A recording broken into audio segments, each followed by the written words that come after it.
Hi guys and welcome back. Today is my Saturday video. So on Saturdays I like to do a full illustration, and today I am finally getting back into doing some digital stuff.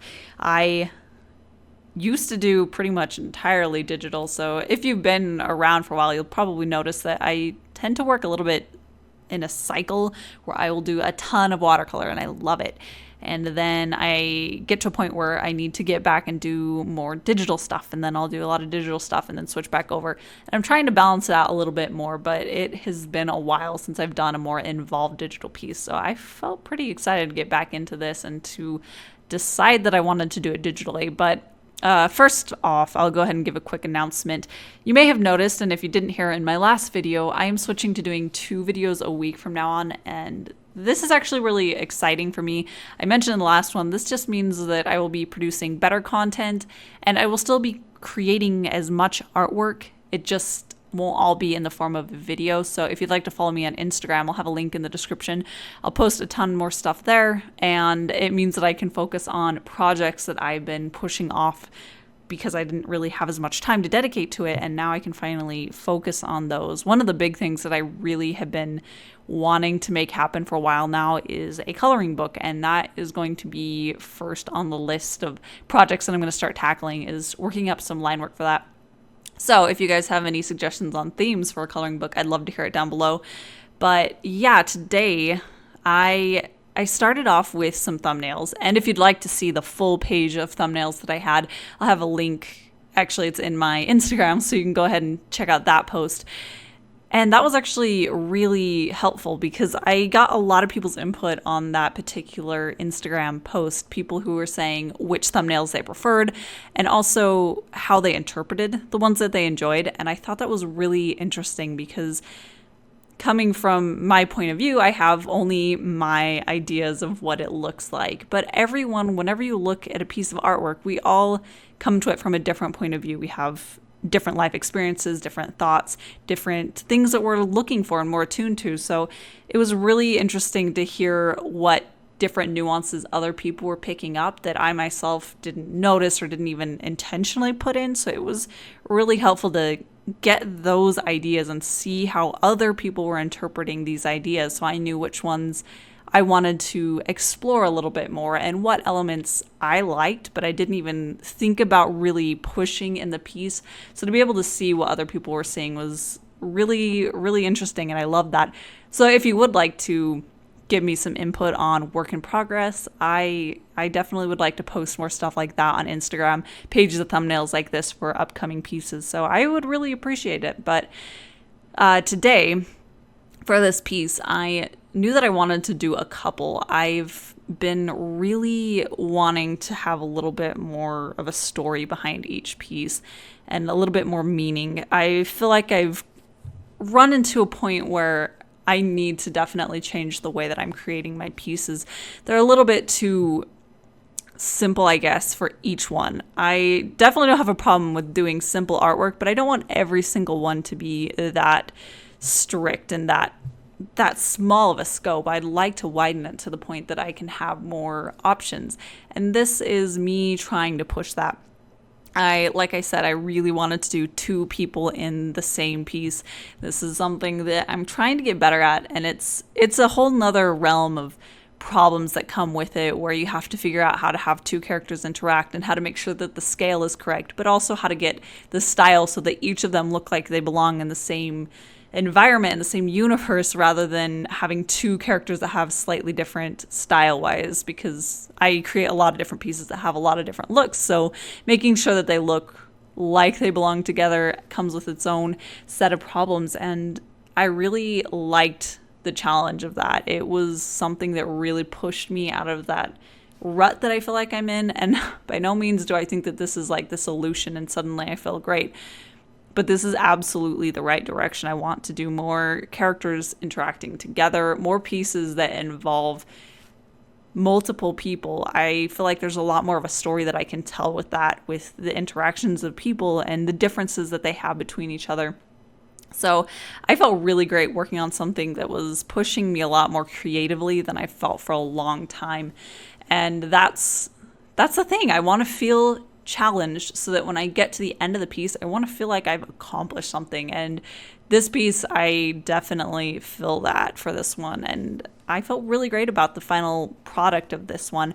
But not only did I want to do 2 characters, I also really wanted to do more of an environment. And that's ultimately why I chose this particular thumbnail.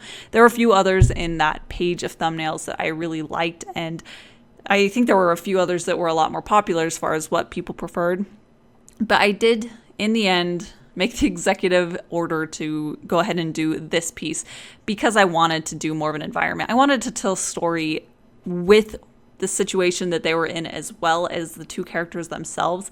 And I definitely think that that was the right choice for this piece because I really enjoyed pushing a more magical look to where they're at. And that really comes into play once I get into the colors. That didn't really come out in the line work itself. And it wasn't even an idea that I had until I got to the colors itself. But yeah, I absolutely think that being able to work on an environment with 2 characters helped me to see more of a story that I can tell with this. So it was a lot more exciting to work on.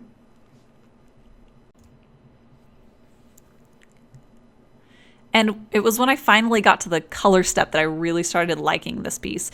So I've known for a while now that the way that I work digitally with color definitely needs improvement. My thought process behind it, because I'll get really stuck on like a local color loop almost, where I'll think too much about what that actual object is color-wise, and then I'll rework it endlessly, like changing the slight variation of the gray that that rock is. And it's really frustrating to work that way, and it's not very freeing, and I really want to be able to work in a way that is a lot more liberating as far as the mood that I want to get.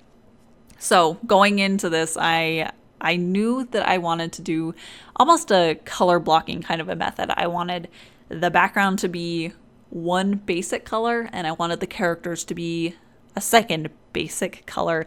And then anything beyond that, it was just focusing on value and very slight temperature variations so that you could differentiate and there's still enough variety that it was interesting.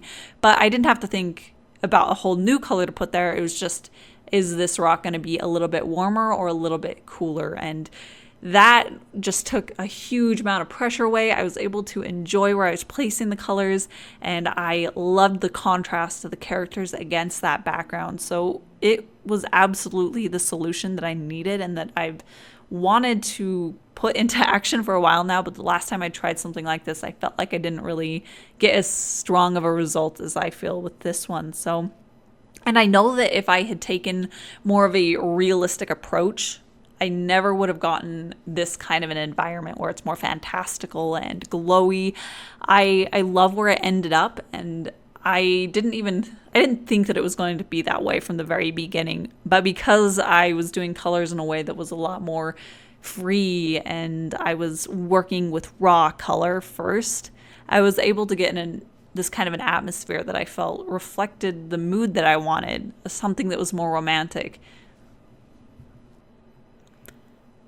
And working this way where I wasn't really thinking about the local color itself definitely felt a lot more in line with the way that I work for the rest of how I do digital pieces, because I will flat colors like this and then I'll get them all figured out, and then I'll do layers on top of that where I will use things like overlay or soft light to affect those.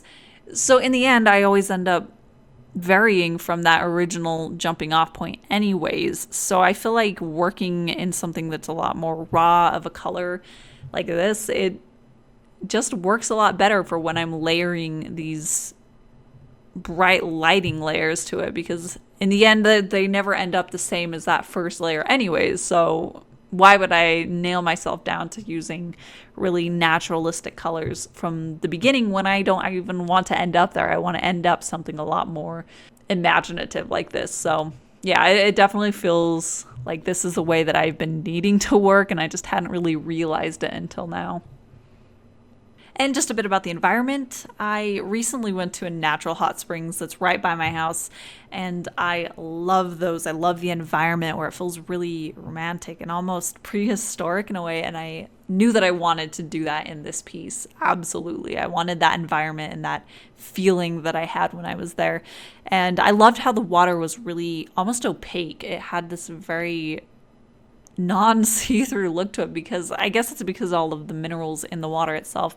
So that's one thing that I definitely wanted to put in this, as well as that steam that's coming off of it, which is the final detail that I add to this one.